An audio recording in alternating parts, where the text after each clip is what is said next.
ராமநாதபுரம் மாவட்டத்தில் பல்வேறு வழித்தடங்களில் புதிய விரிவான மினி பேருந்து திட்டத்தின் கீழ் 51 பேருந்துகளுக்கான அனுமதி ஆணையை வழங்கி முதல் கட்டமான 7 மினி பேருந்து சேவையை வன மற்றும் கதர்துறை அமைச்சர் RS ராஜகண்ணப்பன் திங்கட்கிழமை தொடங்கி வைத்தார்.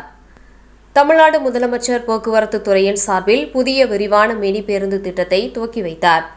இதனைத் தொடர்ந்து ராமநாதபுரம் மாவட்டம் ஆட்சியர் அலுவலக வளாகத்தில் போக்குவரத்து துறையின் சார்பாக புதிய விரிவான மினி பேருந்து திட்டம் துவக்க விழா மாவட்ட ஆட்சியர் சிம்ரன்ஜித் சிங் காலோன் தலைமையில் நடைபெற்றது.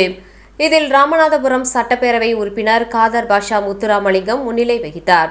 ராமநாதபுரம் மாவட்டத்தில் புதிய மினி பேருந்து இயக்குவதற்கான தேர்வு செய்யப்பட்ட 51 புதிய பேருந்துகள் இயக்குவதற்கு உரிமம் ஆணையை வனம் மற்றும் கதர்துறை அமைச்சர் RS ராஜகண்ணப்பன் வழங்கி முதல் கட்டமான 7 மினி பேருந்து சேவையை தொடங்கி வைத்தார்.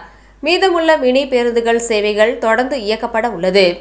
இந்த மினி பேருந்து இயக்கப்படுவதின் நோக்கம் கிராம பகுதியில் பொதுமக்கள் எவ்வித சிரமமின்றி பயணம் செய்து வர ஏதுவாக இத்திட்டத்தை தமிழ்நாடு முதலமைச்சர் தொடங்கி வைத்துள்ளதாக அமைச்சர் RS ராஜகண்ணப்பன் பெருமிதம் தெரிவித்தார்.